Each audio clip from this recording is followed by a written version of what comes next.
말하라 율법 아래에 있고자 하는 자들아 율법을 듣지 못하였느냐. 기록된 바 아브라함에게 두 아들이 있으니 하나는 여종에게서 하나는 자유 있는 여자에게서 낳았다 하였으며 여종에게서는 육체를 따라 낳고 자유 있는 여자에게서는 약속으로 말미암았느니라. 이것은 비유니 이 여자들은 두 은하이라. 하나는 신의 산으로부터 종을 낳은 자니 곧 하갈이라.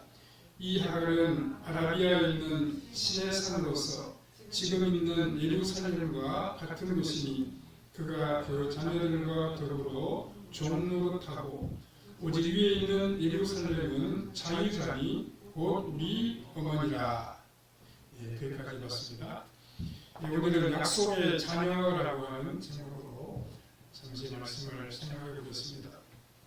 우리나라는 약 120년 전만 해도 신분 사회였습니다. 양반과 상민 그리고 천민이 있었습니다. 이 신분은 유리 천장이어서 거의 뛰어넘을 수가 없었습니다. 더구나 신라 시대에는 우리가 아는 것처럼 골품 제도가 있었습니다. 이것은 혈통에 따라서 신분을 8단계로 구분하여 사회의 모든 영역에서 엄격한 제한을 두었던 폐쇄적인 신분 제도였습니다. 즉 성물과 진물 그리고 육두품이 있어서 신분이 무려 8단계로 구분이 되어 있었습니다. 왕족은 성물과 진물로 나뉘었고 진노경까지만 해도 성물만이 왕의 자리에 오를 수 있었습니다.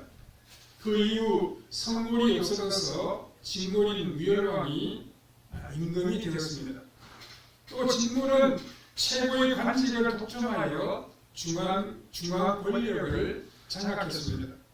육두품은 아무리 그 능력이 뛰어나도 장관직에 오를 수는 없었습니다. 이처럼 고대 사회에서는 혈통이 참으로 중요했습니다. 빼내있는 시간, 우리가 그런 말 하지 않습니까? 그러니까 골품이다, 골품.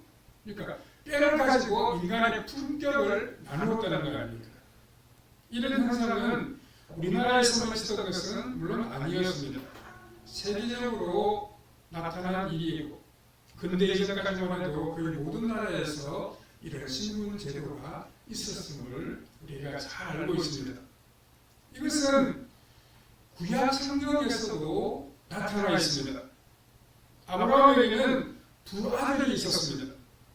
그런데 이 두 아들이 똑같은 지위를 가지고 있었던 것은 아니었습니다.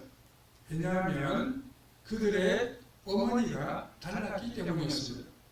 한 아들은 본처에서 태어났고 다른 아들은 여종에서 태어났습니다. 당시의 법으로는 여종에서 태어난 아들은 재산을 상속받을 수가 없었습니다. 물론 본처에서 아들이 없으면 재산을 물려받을 수 있었지만 만일 늦게라도 본처가 아들을 낳으면 여종의 아들은 상속권이 없었습니다. 그래서 어머니가 누구냐 하는 것은 참으로 중요했습니다.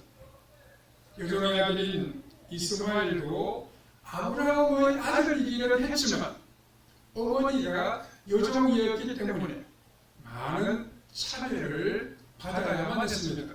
약속의 자녀가 될 수가 없었습니다.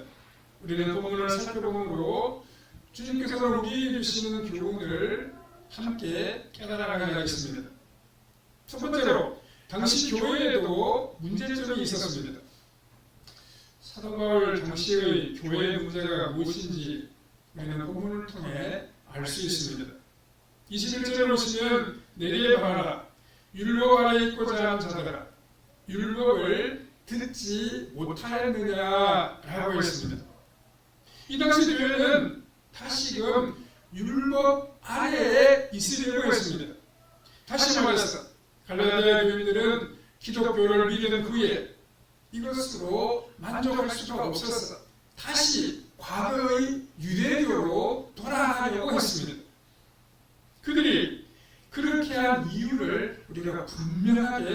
알 수는 없습니다.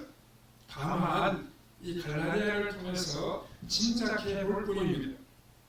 갈라디아 교인들이 복음 안에서 느꼈던 부족함이 무엇이었겠습니까? 우선 무엇보다 그 교인들은 신앙 안에서 자기 자신을 성취해 보려고 하는 그러한 욕구가 강하게 있었습니다. 지금은 부족하지만 이런 식으로 계속 훈련을 받아가다 보면 어느 경지에 도달하게 될 것이라고 하는 기대가 그들에게 있었습니다. 그런데 복음 안에는 그런 목표가 잘 보이지를 아니했습니다. 복음에는 누군가가 자신들을 꽉 잡아서 가르쳐주고 또 키워주는 그런 것이 없었습니다. 언제나 함께 모여서 기도하고 말씀을 듣고 흩어질 뿐이었습니다. 갈라디아 교인들은 이거 말고 그 이상의 그 무엇인가를 더 배우고 싶어 했습니다. 그들은 무엇인가 지금보다 더 나은 사람이 되고 싶은 마음도 있었습니다. 그런데 그들이 보기에 복음 안에는 그런 것이 잘 보이지를 않았습니다. 유대교 안에는 사람들을 꼭 붙들어서 공부를 시키고 훈련을 시키는 것이 있었습니다. 그런 훈련을 받은 사람과 받지 않은 사람 사이에는 뚜렷한 차이가 있었습니다. 그러나 당시에 복음 안에서는 무엇인가를 전문적으로 가르쳐주는 사람이 없었습니다. 그러니까 아무리 믿어도 성취되는 만족감이 좀 없었습니다. 하지만 유대교 안에는 그런 것이 있었다는 말씀이죠. 그 안에는 율법을 전문적으로 가르쳐주는 사람들이 있었고 교과 과정도 아주 훌륭했습니다. 그리고 다른 하나는 복음 안에서 성장하는 것은 사회적으로 전혀 인정을 받지를 못했습니다.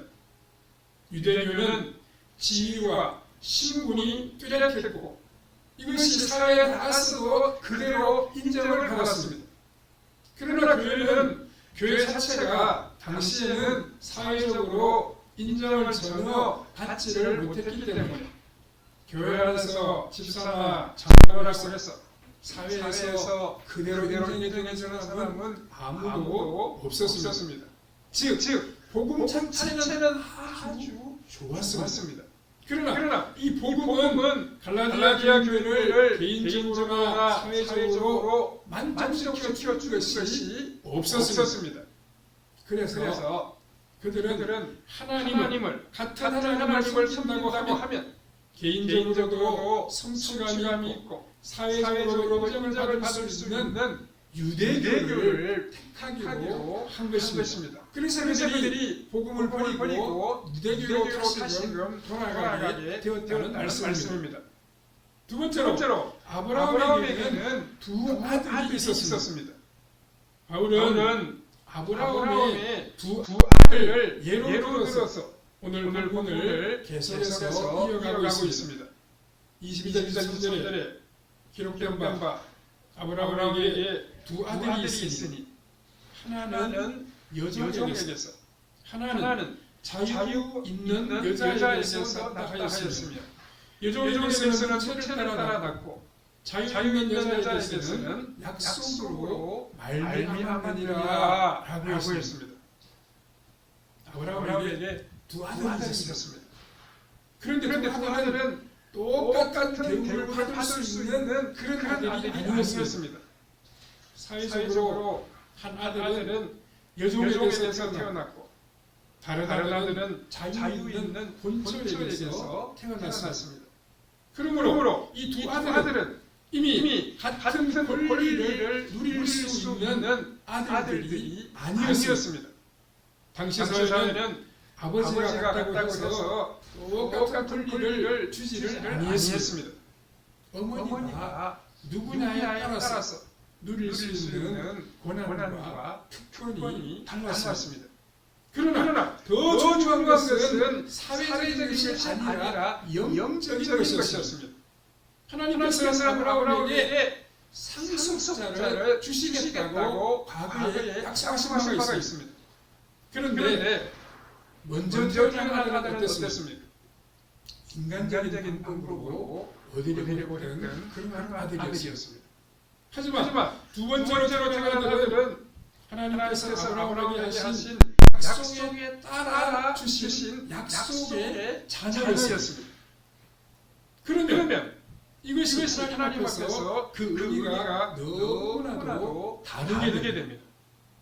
오늘 사도 바울이 말씀하시려고 하는 바가 무엇입니까? 육신적으로 아브라함에게 아들이라고 해서 다 같은 아들이 아니라고 하는 사실입니다. 사회적으로 같은 아버지의 아들이라고 할지라도 서자와 적자 사이에 절대적인 차이가 있었습니다. 마찬가지로 같은 하나님을 믿는다고 하지만 그가 육체적으로 말미암았느냐 아니면 약속으로 말미암았느냐 하는 것에 따라서 절대적인 차이가 있습니다. 육체로 말미암았다는 것이 무슨 의미겠습니까? 하나님의 의를 자신의 열심으로 자신이 가진 열정으로 이루어가려고 하는 것입니다. 자신이 어떤 경건의 수를 정해놓고 인간적으로 열심히 그것을 이루어가려고 애쓰는 것입니다. 그런 신앙은 같은 아브라함의 아들이라고 해도 여종의 아들과 같다는 것입니다. 하나님께서 우리에게 원하시는 것이 무엇입니까? 그것은 우리가 하나님의 말씀으로 먼저 변하여 새 사람이 되는 것입니다. 이것이 약속으로 되는 것입니다. 약속의 말씀으로 되는 것입니다. 새 사람이 되고 난 이후에는 그 새 사람의 합당한 삶을 계속해서 이어가야 합니다. 그래서 그리스도인에게 있어서 중요한 것은 그의 삶을 끌고 가고 있는 힘이 무엇인가 하는 점입니다. 그 사람이 자신이 정해놓은 그 어떤 열심으로 신앙생활을 나간다고 하면 그는 여전히 여종의 아들과 같습니다. 그러나 그 사람이 성령님이 주시는 힘으로 바르게 깨닫고 살아간다면 그는 본체가 낳은 아들이라는 것입니다. 즉 하나님이 약속하신 약속의 자녀라는 말씀입니다. 결국 신앙 안에서 가장 중요한 것이 무엇입니까? 하나님께서 우리에게 원하시고 바라시는 뜻이 있습니다. 우리가 그 뜻을 성취해 가는 것이 참으로 중요합니다. 우리 자신의 힘과 우리 자신의 노력으로 성취하려고 하는 사람은 아직도 여전히 여종의 아들에 불과합니다. 그러나 나는 그것을 살 수 없고 오직 하나님만이 하신다는 사실을 인정하고 하나님께서 다 하시도록 우리 자신을 내어드리는 사람이 바로 본체의 아들과 같다는 말씀입니다. 우리는 구원에 있어서 우리 자신이 그 어떤 무엇인가를 함으로써 하나님을 도와드리고 싶은 그런 생각이 좀 있습니다. 그러나 우리가 할 수 있는 것은 아무것도 없고 하나님께서 원하시는 것은 오직 우리 몸을 사용하시어 하나님의 일을 이루어 가시는 것입니다. 우리는 무엇인가를 우리 자신이 스스로 열심히 해야 무슨 만족감과 성취감을 느낄 수 있습니다. 즉 신앙생활에서 그렇게 해야 우리가 참 신앙의 재미를 느끼는 경우가 있습니다. 가만히 앉아서 구경만 하고 있다고 하면 우리가 그 어떤 성취감을 누릴 수가 있겠습니까? 없지 않겠습니까? 그런데 하나님께서 우리에게 원하시는 것은 우리가 하나님을 위하여 많은 것을 하는 것이 아닙니다. 우리 몸만 하나님께 빌려드리고 하나님께서 우리 안에서 성령으로 모든 일을 다 이루어 가시는 것입니다. 그래서 가장 귀한 사람이 어떤 사람입니까? 할 수 있는 대로 자신의 인간적인 생각들을 흩어버리고 자신의 뜻도 포기하고 성령님께 온전히 자신을 사용하시도록 내어드리는 사람입니다. 주님, 나는 할 수 없습니다. 내 몸을 사용해서 주님께서 원하시는 일을 이루어 주시오. 이렇게 고백하면서 하나님께 나아가는 사람이 참으로 복된 사람입니다.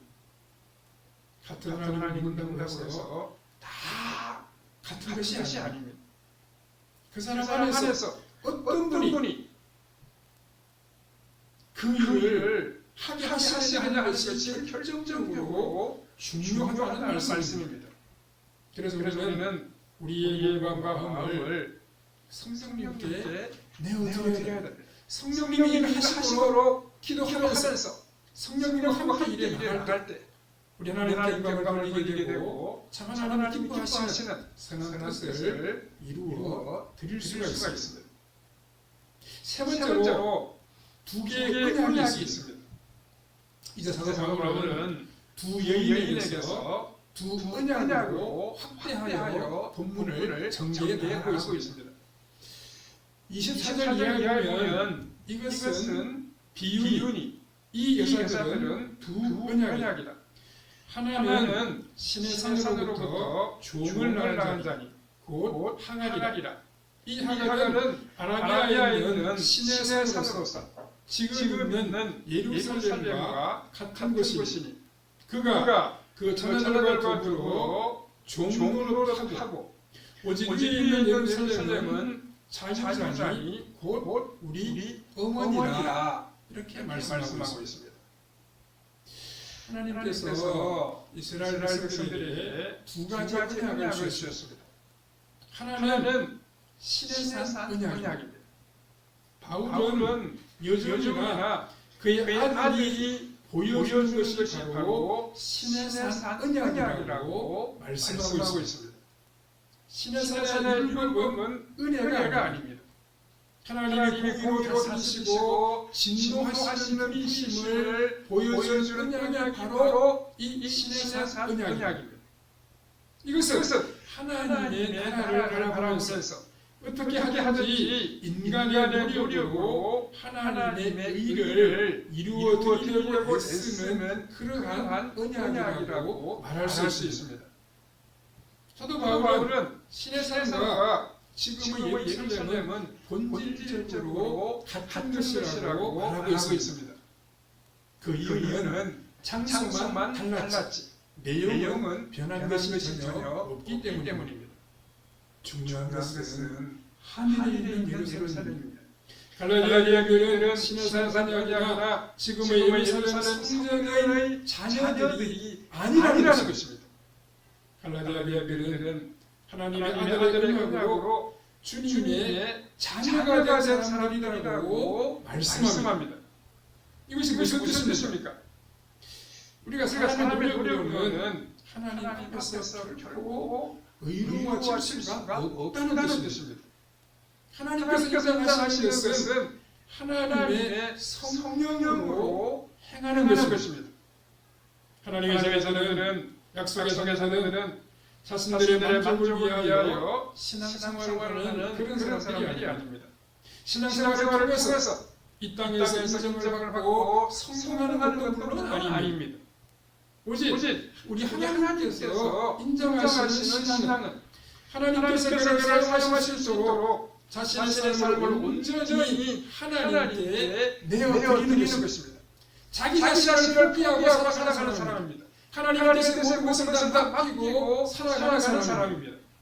그러므로 신앙생활을 한다면서도 성령님의 역사를 모르는 사람은 경건하고 참 열정이 있고 많은 일을 했다고 하더라도 하갈의 아들에 불과합니다. 여종의 아들에 불과합니다. 우리가 성경을 배우고 신앙적으로 열심을 내고 하나님을 기쁘시게 해드리려고 합니다. 하나님은 가만히 계시고 우리가 하나님을 위해서 여러 가지 많은 일을 하려고 할 때도 있습니다. 이것은 어떻게 보면 하나님을 짝사랑하는 것과 같습니다. 그러나 하나님은 그렇게 살아가는 우리를 기뻐하지 아니하십니다.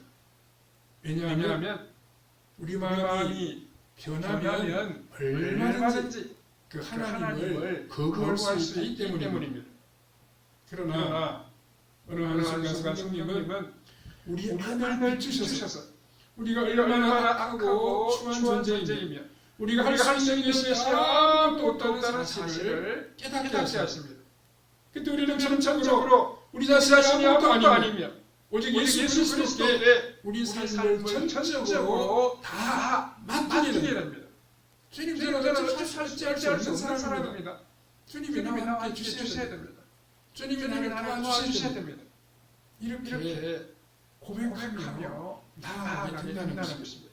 그때 신의 손으로부터 하늘의 설렘으로 우리의 신분이 옮겨지게 됩니다.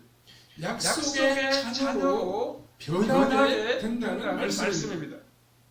우리가 겉으로 보기에는 신의 산에 있는 사람들이 훨씬 더 거룩하고 진실한 것 같습니다. 그들은 하나님을 기쁘시게 되기 위하여 모든 애를 다 쓰는 사람들입니다. 그러나 하나님이 원하시는 것은 그런 것이 아닙니다. 하나님은 우리가 생각하는 것처럼 그렇게 소극적인 분이 아니십니다. 하나님은 대단히 적극적인 분으로서 그 하나님을 원하시는 것은 우리 삶의 모든 것을 다 사용하시는 것입니다.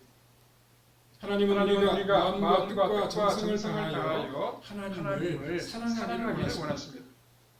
그렇게 하는 것은 하나님이 하시려고 하는 일을 위해 우리 삶의 모든 부분을 다 드리는 것입니다. 하나님의 백성에게 가장 중요한 것은 신분이나 그 사람이 하는 일이 아닙니다. 항상 하나님 앞에서 성령 충만한 상태를 유지하는 것입니다. 우리가 부족하니까 성령님 도와주십시오. 성령님 저와 도와주십시오. 은혜를 주십시오. 우리가 간구하면서 살아가는 것입니다. 하나님의 사랑에 있어서 가장 두려운 것은 성령님의 감동이 없어지는 것입니다. 왜냐하면 성령님의 감동이 없어지면 성령님이 우리를 떠나시게 되면 우리가 그리스도인다운 삶을 살아갈 수가 없기 때문입니다. 우리는 바르게 하나님을 알았고 그 하나님과 함께 산다는 것만으로 만족할 수 있습니다. 그 하나님은 어떤 분이 있습니까? 하나님은 우리가 신뢰하고 믿을 수 있는 신실하신 분이 있습니다. 하나님을 믿고 기다리는 사람들을 우리 하나님께서는 절대로 내버려두지 아니하십니다. 우리 혼자 살아가도록 모른 채 하지 아니하십니다. 신실한 하나님은 그런 사람을 사용하시고 날마다 지혜와 능력을 풍성히 부어주십니다. 유대인들은 어떤 마음을 가지고 있습니까? 자신들이 아브라함의 후손이고 유대인이라고 하는 사실 때문에 하나님의 백성이라고 하는 사실 때문에 엄청난 자부심을 가지고 살아가고 있습니다. 자신들이 선택받은 사람이라 선민이라고 얼마나 힘을 주고 살아가는지 모릅니다. 그러나 성령은 그런 후손은 돈을 가지고도 만들 수 있다 그랬습니다. 아브라함의 예수님께서 돈을 가지고도 만들었다고 말씀하셨습니다. 아브라함의 알고 하면서도 전혀 아브라함을 닮지 않은 가짜들이 많이 있다는 말씀입니다. 오늘 교회에도 주일마다 교회를 보지만 전혀 하나님의 약속의 자녀가 아닌 것처럼 살아가는 사람들이 있습니다. 말씀의 약속과 진리 가운데 거하지 않는 사람들이 있다는 것입니다. 유대인들은 또 할례받은 것을 접고 그것은 아주 자랑스럽게 여깁니다. 그러나 그 할례받은 것이 약속의 자녀라고 하는 표시는 전혀 되지를 못합니다. 이 3절을 보시면 예종에게서는 서를 따라 낳고 자유인 여자에게서는 약속으로 말미암았느니라라고 했습니다. 약속으로 태어난 아들이야말로 참된 아들이라고 말씀하고 있습니다. 이것을 본문에 이어지는 구절을 보면 그러나 그때 육체를 따라 난 자가 성령을 따라 난 자를 박해한 것 같이 이제도 그러하도다 라고 말씀하고 있습니다. 23절은 23절은 육체를 따라 나는 것과 약속으로 약속으로 나는 나는 것을 것을 개조하고 29절에 29절에 가서는 가서는 육체를 육체를 따라 따라 난 자와 남자와 성령을 성령을 따라 따라 난 자를 남자를 역시 개조시키고 개조시키고 있습니다. 그러니까 약속으로 약속으로 말미암아 태어난 태어난 하나님의 하나님의 약속의 자녀는 육체를 따라 육체를 나지 따라 나지 아니했고 아니했고 성령을 따라 났다는 것입니다. 났다는 것입니다. 성령으로 거듭났다는 거듭났다는 것입니다. 것입니다. 성령과 함께 새롭게 새롭게 살아가는 살아가는 하나님의 사람이라는 것입니다. 모든 참된 참된 그리스도인은 그리스도인은 성령으로 태어나고 거듭나야 성도가 성도가 되고 약속의 자녀가 됩니다. 됩니다. 그러므로 성도는 성도는 어머니에게서 먼저 한번 태어나고 태어나고 다시 성령님을 통하여 통하여 한 번 더 한 번 더 태어나야 태어나야 복된 그리스도인이고 그리스도인이고 약속의 자녀로 살아갈 수 있습니다. 수 있습니다. 하나님의 하나님의 은혜와 복을 누리며 누리며 살아가는 천국의 백성이 백성이 될 수 될 수 있습니다. 있습니다. 우리 모두 말씀과 성령으로 성령으로 새로워져서 아름답고 아름답고 신실한 신실한 성도로 살아가며 살아가며 이 땅에 소망과 구원의 구원의 주님을 주님을 전하며 살아가야 합니다. 성령님께 붙잡혀 살아감으로 사랑과 은혜의 예수님을 닮아가고 영원한 영원한 생명 되신 되신 예수님을 증거하며 살아가는 성도님들의 삶이 다 되시기를 바랍니다. 바랍니다. 사랑하는 하나님 감사합니다. 오늘도 저희들을 불러서 하나님의 약속의 자녀가 누구인지를 함께 상고해 보게 하시니 참으로 감사합니다. 우리 하나님의 말씀의 약속을 믿고 성령님의 인도하심을 믿고 살아가는 하나님의 약속의 자녀로 살아가게 하여 주시옵소서. 육체를 따라 살아가는 사람들이 아니라 하나님의 약속의 말씀을 따라 살아가는 우리의 삶이 되게 해주시고 성령님의 이끄심을 따라 성령과 말씀으로 충만한 삶을 이어가는 우리의 발걸음이 되게 하여 주시옵소서. 그래서 우리가 예수 그리스도를 더 깊이 닮아가며 구원과 생명의 예수님을 증거하며 선포하며 살아가는 우리의 발걸음이 되게 해주시기를 원하옵고 예수님의 거룩하신 이름으로 기도하옵나이다. 아멘.